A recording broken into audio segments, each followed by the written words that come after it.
주를 경외함이 지혜이다는 원문은 여호와를 경외하는 것이 지혜의 근본이요 거룩하신 자를 아는 것이 명철이니라입니다. 이 구절은 하나님에 대한 경외, 즉 존경과 두려움을 바탕으로 한 신앙이 지혜의 시작점이라는 의미를 담고 있습니다. 여기서 경외함은 하나님을 깊이 존경하고 두려워하는 마음을 뜻합니다.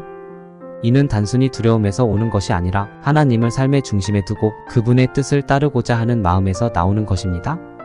경외라는 단어는 일반적으로 존경을 바탕으로 한 두려움을 나타내며 특히 성경에서 하나님을 향한 감정으로 많이 언급됩니다. 성경에서는 이를 단순한 공포가 아니라 하나님을 전적으로 신뢰하고 순종하며 그 절대적인 주권을 존중하는 마음 상태로 해석합니다. 이러한 의미의 경외는 지혜의 시작으로 간주되며 이는 여호와를 경외하는 것이 지혜의 근본이라는 구절에서도 확인할 수 있습니다. 경외심은 인간이 하나님의 말씀과 가르침에 따라 살아가며 다른 두려움으로부터 자유롭게 해준다고도 합니다. 예를 들어 요셉이 어려운 상황에서 유혹을 이겨낸 것도 하나님을 두려워하고 존중하는 마음이 있었기 때문이라는 설명이 전해집니다. 이러한 경외심은 삶 속에서 도덕적 지침이 되어 개인의 윤리와 신앙생활에 중요한 역할을 합니다. 행복은 단순히 물질적인 풍요나 일시적인 기쁨을 의미하지 않고 하나님과의 올바른 관계와 그의 말씀에 순종하는 데서 오는 깊은 평안과 만족을 의미합니다. 진정한 행복을 하나님과의 깊은 연합과 그의 뜻에 순종하는 삶에서 찾으라고 강조합니다. 복 있는 사람을 하나님을 경외하며 그의 율법을 즐거워하고 묵상하는 자로 묘사합니다. 여기서 행복은 하나님을 사랑하고 그의 말씀에 따라 사는 데서 비롯됩니다.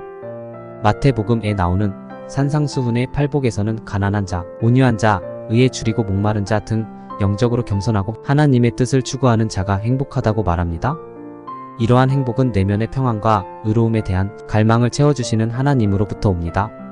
성경에서 행복은 주로 하나님과의 관계, 그의 인도하심을 따르는 삶의 태도와 밀접하게 연관되며 이는 세상이 주는 행복과는 다른 영적이고 지속적인 복으로 여겨집니다.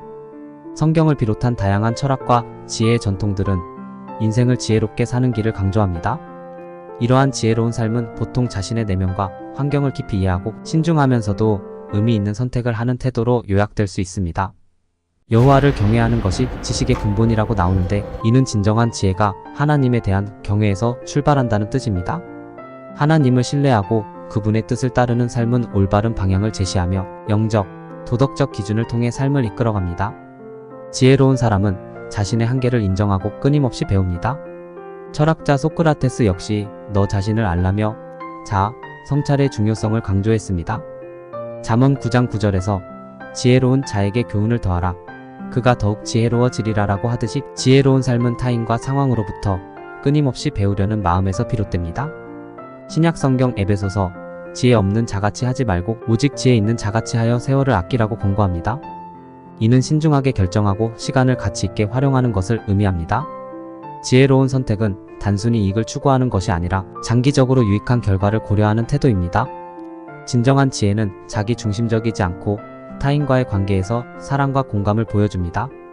예수님의 내 이웃을 내 몸과 같이 사랑하라는 가르침은 사람 사이의 관계를 중요시하며 타인의 행복과 성장에도 기여하는 삶이 진정한 지혜임을 보여줍니다. 결국 지혜로운 삶은 하나님과의 올바른 관계, 자기 성찰, 신중한 선택, 그리고 타인을 배려하는 관계 안에서 완성됩니다. 인생이 유한하다는 사실을 자각하는 것은 지혜로운 선택의 시작점입니다. 철학자들은 이러한 유한성을 수용하고 죽음을 피할 수 없는 삶의 일부로 받아들이라고 합니다. 철학자 하이데거는 죽음을 향한 존재로서 인간을 설명하며 죽음의 인식이 우리에게 더 의미 있는 삶을 살아가게 하는 동기가 된다고 주장합니다. 성경에서는 지혜로운 자의 길은 생명으로 인도한다는 구절을 통해 지혜로운 삶이 하나님과의 관계를 통해 인도된다고 강조합니다. 이와 함께 신중하게 선택하며 순간순간을 의미 있게 살아가는 태도가 권장됩니다. 에클레시아스테스에서는 모든 것이 헛되다고 하면서도 결국에는 하나님을 경외하는 삶이 지혜롭다고 말합니다. 불교에서는 무상을 깨달아 모든 것이 끊임없이 변하고 결국에는 사라짐을 수용하며 집착에서 벗어나라고 가르칩니다. 이를 통해 삶을 더 풍요롭게 하고 궁극적으로 해탈을 추구하게 만듭니다. 이처럼 인생의 지혜로운 움직임은 고통과 집착에서 벗어나 자유로워지는 길로 이끕니다. 스토아 철학자들도 죽음을 두려워하지 말고 그것을 삶의 일부로 받아들이며 자신의 가치를 발견하는 길을 따를 것을 권장합니다. 이를 통해 불필요한 집착을 버리고 본질적인 삶의 가치에 집중할 수 있게 합니다. 마르쿠스 아우렐리우스는 죽음은 삶의 자연스러운 일부라고 언급하며 고결한 삶을 통해 죽음도 의연하게 맞으라고 조언합니다. 결국 인생은 죽음으로 이끌리는 필연적 길 위에서 지혜로운 결정을 통해 더 의미 있게 만들어갈 수 있는 여정입니다. 행복에 대한 사상가들은 여러 시대와 전통에서 각기 다른 관점을 제시해 왔으며 그들의 사상은 삶과 행복의 본질에 대한 깊은 통찰을 제공합니다. 여기 몇 가지 주요 사상가들의 행복에 대한 견해를 소개합니다. 고대 그리스 철학자 아리스토텔레스는 행복, 에우다이모니아를 인간 삶의 궁극적 목적이자 최고의 선으로 보았습니다. 그는 행복을 덕 있는 활동에서 찾으며 그 자체가 삶의 의미라고 주장했습니다. 아리스토텔레스는 실천적 지혜 프로네시스를 통해 미덕을 실현하고 자신의 잠재력을 최대한 발휘하는 것이 행복을 이끄는 길이라고 설명했습니다.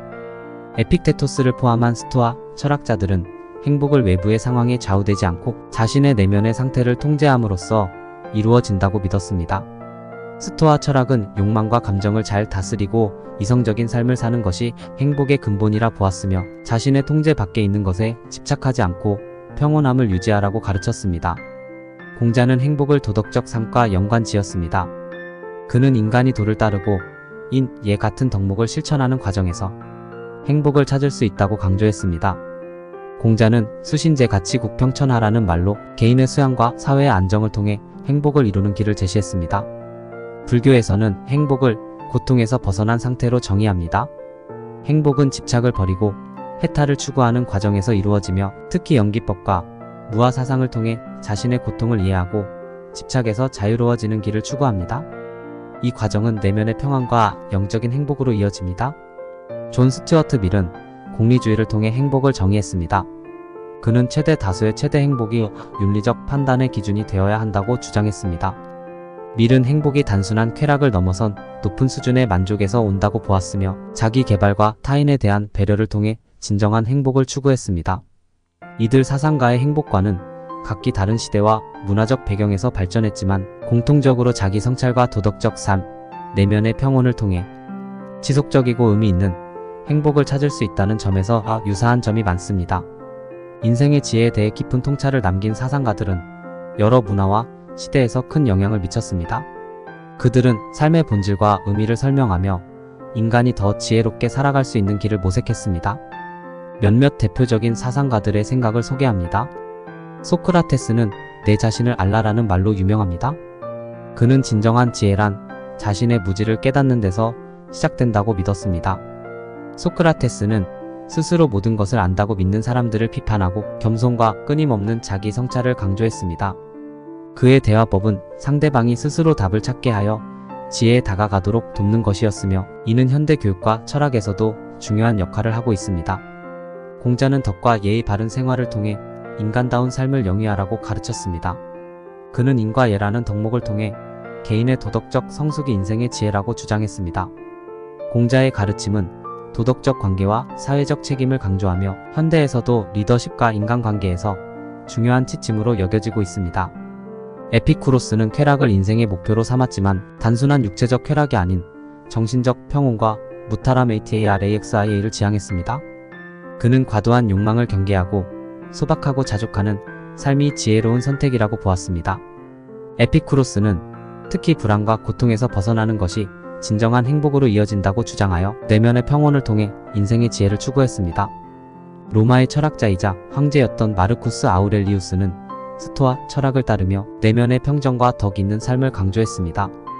그의 저서 명상록에는 자신의 감정과 욕망을 다스리고 외부 상황에 흔들리지 않으려는 노력이 담겨 있습니다. 그는 인생의 고난 속에서도 이성적이고 덕 있는 삶을 지키는 것이 진정한 지혜라고 보았습니다. 도가 철학자 장자는 자연의 이치에 따라 살아가는 삶을 강조했습니다. 그는 무의와 자연의 순리에 따르는 삶을 통해 자유롭고 조화로운 삶을 권장했습니다. 장자는 물질적인 성공보다는 마음의 평화와 자연스러운 삶을 중시했으며 이는 현대의 삶에서도 스트레스와 집착을 줄이는 방법으로 많은 영향을 끼치고 있습니다. 사상가들의 가르침은 각기 다른 문화적 배경을 반영하면서도 인간이 진정한 자신을 이해하고 타인과 조화롭게 살아가며 내면의 평화를 추구하는 것이 인생의 지혜로 이어진다는 공통적인 메시지를 가지고 있습니다. 삶은 지혜롭게 행동하는 데 큰 의미가 있습니다. 지혜로운 행동은 단순히 지식을 많이 쌓는 것이 아니라 상황에 맞게 올바른 판단을 내리고 실천하는 것을 의미합니다. 아리스토텔레스는 에우다이모니아 개념을 통해 인간이 행복하고 충만한 삶을 살기 위해선 미덕을 실천해야 한다고 했습니다. 그에게 지혜는 실천적 지혜, 즉 상황에 맞는 올바른 판단과 결정을 내릴 수 있는 능력을 뜻했습니다. 이는 개인의 삶에서 균형과 조화를 이루며 도덕적이고 성숙한 삶을 지향합니다. 스토아 철학에서는 지혜를 외부 상황에 휘둘리지 않고 내면의 평정을 유지하는 힘으로 여겼습니다. 마르쿠스 아우렐리우스와 같은 철학자들은 삶 속에서 발생하는 불확실성과 어려움에 맞서 자신의 감정을 통제하며 본연의 목적과 가치를 지켜나가는 것이 지혜로운 삶이라고 보았습니다. 불교에서는 무지를 고통의 원인으로 여기며 지혜를 통해 이를 벗어나는 것이 중요하다고 합니다. 불교에서의 지혜는 깨달음을 통해 삶의 본질을 이해하고 집착과 탐욕에서 자유로워지는 것을 의미합니다. 이러한 삶은 고통을 줄이고 평화와 자비를 실천하는 길로 안내합니다. 공자는 지혜로운 삶을 덕과 예를 통해 이루어진다고 보았으며 특히 타인과의 관계에서 지혜롭게 행동하는 것을 강조했습니다. 공자는 진정한 지혜는 자신뿐만 아니라 공동체와 조화를 이루며 사는 데 있으며 이는 서로 존중하고 배려하는 태도에서 나온다고 설명했습니다. 이처럼 다양한 철학과 사상들은 지혜가 자기 자신을 이해하고 상황을 판단하며 타인과 조화를 이루는 행동으로 이어져야 한다고 강조합니다.